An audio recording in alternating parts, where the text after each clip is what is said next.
So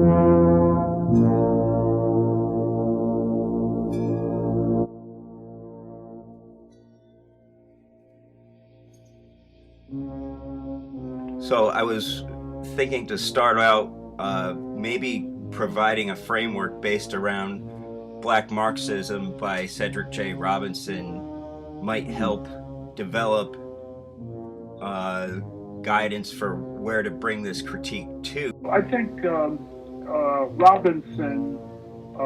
Robinson's book, which is published, I think, in around 1981, 82, is an initial statement that tries to summarize what is the Black radical tradition, and he locates it in a kind of a Marxism, but a Marxism which is revised through the lens of the struggle for Black liberation and against white supremacy.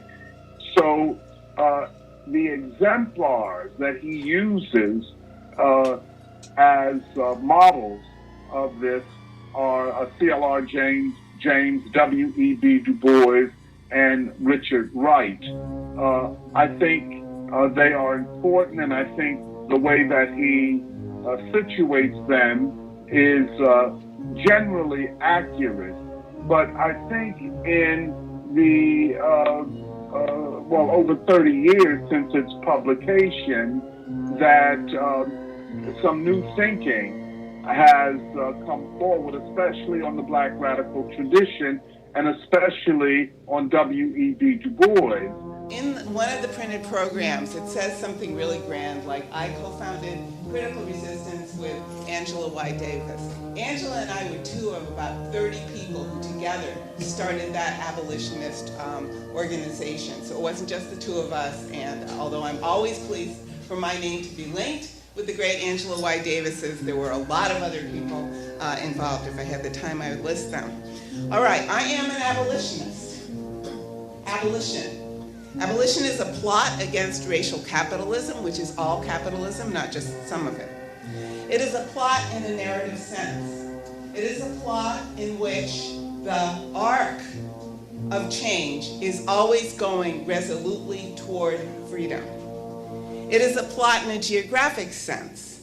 It is a plot in which we aim to make all space, not just some space, free in two senses.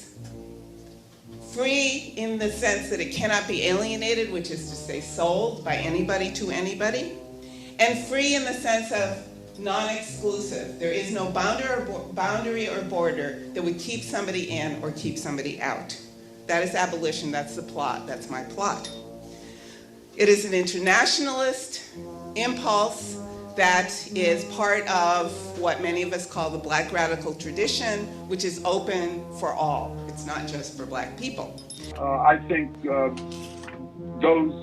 new thinking and those new insights can help us to make sense of this moment, which I consider to be a moment of crisis, a moment of existential crisis, in fact, for the system, and perhaps a moment of disintegration and breakdown of the system as we know it.